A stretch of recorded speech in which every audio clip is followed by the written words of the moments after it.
Ne in vacuum gratiam Dei recipiatis. Não recebei a graça de Deus em vão. Pelo sinal da Santa Cruz, livrai-nos Deus, nosso Senhor, dos nossos inimigos. Em nome do Pai, do Filho e do Espírito Santo. Amém. Podemos nos sentar um momento? Caríssimos irmãos e irmãs, à medida que nós, juntos com a Santa Igreja e ouvindo o apelo dela, entramos na Quaresma, é tempo para nós nos dirigirmos com Jesus para o deserto e nós observarmos por um momento os nossos corações. Por um momento nós precisamos encontrar dentro de nós as raízes dos nossos pecados e assim, identificando as nossas faltas enraizadas em nós, nós possamos arrancar de uma vez por todas essa erva daninha de nossas vidas. De fato, meus amados irmãos, nós poderíamos comparar a Quaresma ao período do que nos esportes nós chamaríamos de pré-temporada. A pré-temporada prepara os times para disputarem durante o ano os diversos campeonatos, os diversos torneios que venham a ser disputados e assim eles possam, bem preparados, disputar até mesmo os títulos, ganharem medalhas, ganharem coroas, ganharem prêmios e troféus. Na nossa vida cotidiana, na nossa vida espiritual, também assim acontece conosco. Precisamos de uma pré-temporada, precisamos nos preparar, precisamos treinar a nossa alma, precisamos treinar também os nossos corpos para nós atravessarmos as batalhas das nossas vidas e assim, disputando o principal torneio da nossa história, nós consigamos a glória eterna do céu, o troféu da vida eterna com Cristo Jesus, ressuscitados no céu. Assim é, meus amados irmãos, que nós também devemos nos disciplinar, tanto quanto se disciplinam os atletas correndo nos estádios para conseguirem para si coroas passageiras e corruptíveis. Nós também, na nossa história, e muito mais, porque o nosso prêmio é muito maior do que o deles, precisamos nos disciplinar para conseguirmos a glória e a coroa eterna do céu.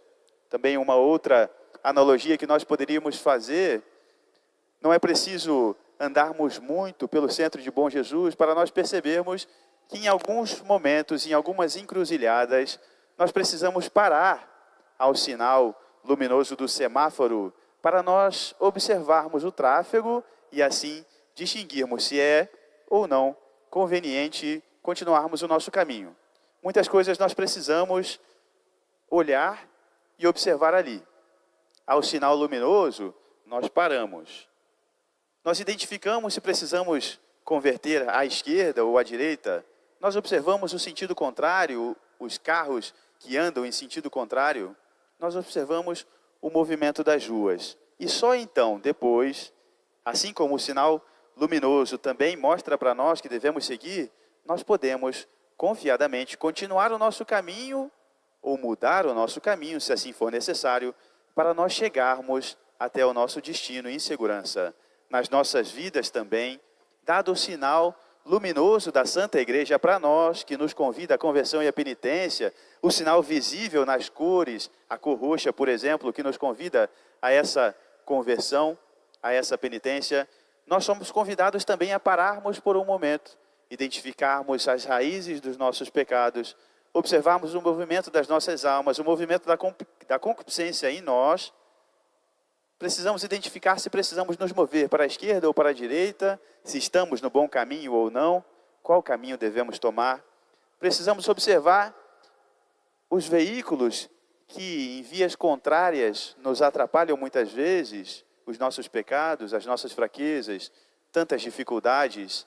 E assim, meus amados irmãos e irmãs, só depois de termos parado por um momento, observado tudo, identificado como é que nós devemos seguir, é que nós de fato seguiremos no caminho seguro que nos conduz até Deus, até a glória eterna no céu.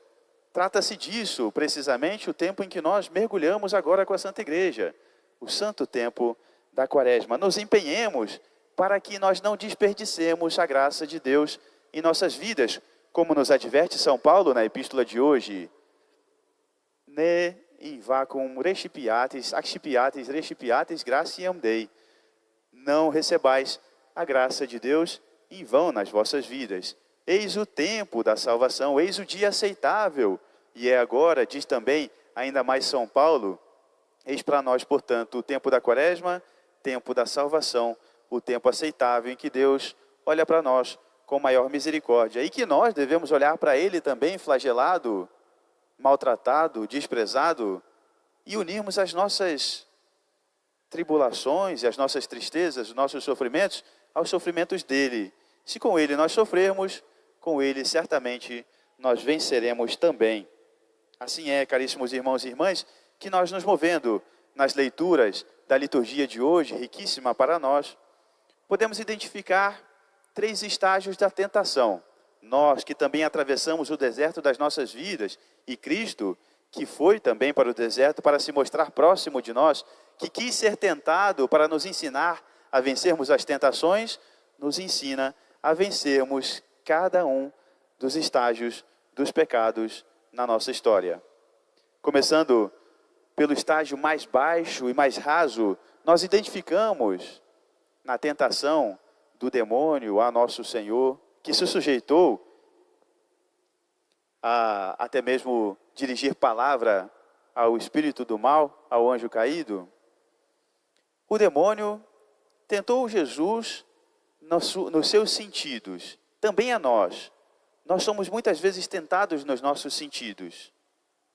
Nós que nos julgamos livres, muitas vezes pensamos conosco, e é através do sussurro maligno do demônio que tenta a nossa alma porque tem inveja de nós, muitas vezes sucumbimos. Nós temos fome, nós temos desejos, nós temos vontades. Se somos filhos de Deus, por que não? Se somos livres, por que não? Transforma essa pedra em um pouco de pão, satisfaz a sua vontade, satisfaz o seu desejo. Assim é, meus amados irmãos, que nós muitas vezes procuramos às apalpadelas alguma coisa para colocarmos no lugar de Deus. Mas nem só de pão, nem só de prazer vive o homem, mas de toda palavra que sai da boca de Deus. E assim nos ensina nosso Senhor que nós somos muito mais do que só matéria, não somos como os animais e, portanto, não podemos viver como eles. Um estágio ainda um pouco mais acima, no nível das tentações que nos assolam, nós vemos nosso Senhor que foi conduzido ao alto do templo. E ali, o demônio sugeriu que ele se jogasse de alto a baixo, porque Deus tinha prometido que protegeria os seus filhos, não ferissem os seus pés em pedra alguma. Mas Deus, nosso Senhor Jesus Cristo, vai dizer para ele, vai retornar para ele: não tentarás o Senhor teu Deus, e só a ele servirás. Muitas vezes, meus amados irmãos, iludidos com a ideia, que é verdadeira sim, de que Deus quer a salvação de todos os homens, nós não procuramos cooperar com os desejos de Deus, não procuramos a salvação nas nossas vidas e vivemos tentando a Deus, lançando-nos de alto a baixo na profundidade nefasta dos nossos pecados, esperando que Deus nos salve sem a nossa cooperação. E aí, um princípio de Santo Agostinho há de nos servir bem hoje. O Deus que te criou sem ti, não te salvará, meu irmão, sem ti. Ainda um estágio um pouco superior e mais difícil nas nossas tentações, também Jesus foi levado uma vez mais agora a um alto monte, onde ele poderia ver todos os reinos da terra. E lá, o demônio sugeriu para ele: aí está toda a riqueza desse mundo, todos os reinos, todas as maravilhas, todos os prazeres do mundo. Tudo isso te darei, se prostrado me adorares. Assim também, meus amados irmãos, muitas vezes nós somos tentados aos poderes do mundo, nós somos tentados às preocupações do mundo, nos preocupamos com tantas coisas, com a nossa vida financeira, com o nosso sucesso social, com a nossa honra, com o nosso bel prazer, com tantas coisas, com os nossos trabalhos, até mesmo preocupações genuínas, preocupações santas, mas que muitas vezes nos fazem esquecermos de Deus.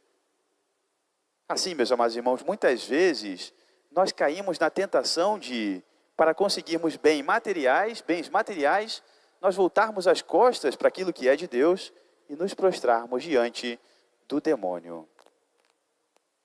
Não, meus amados irmãos e irmãs, nosso Senhor, fazendo já referência e pensando naquilo que Ele pregaria mais tarde aos seus discípulos, aos seus apóstolos, vai dizer também para nós, de que vale ganharmos o mundo inteiro se viermos a perder a nossa alma?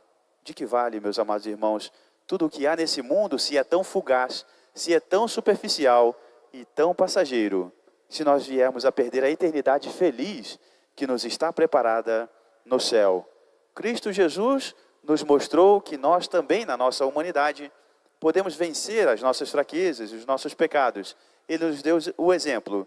Em tudo que quis ser igual a nós, exceto no pecado, para nos mostrar, antes de nos pedir qualquer coisa, Ele nos deu o exemplo. Façamos como Ele.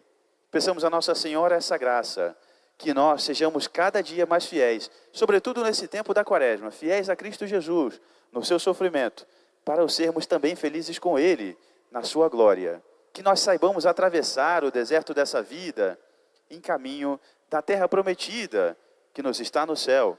Que nós saibamos passar pela Sexta-feira Santa, das dores da nossa história terrena, para nós chegarmos também à futura glória da ressurreição, do domingo de Páscoa, da eternidade feliz no céu com o nosso Senhor. Que Nossa Senhora, medianeira de todas as graças, nos conceda mais essa graça, e essa graça superior a todas as outras, a conversão do nosso coração e a salvação das nossas almas. Louvado seja nosso Senhor Jesus Cristo. Para sempre seja louvado. Em nome do Pai, do Filho e do Espírito Santo. Amém.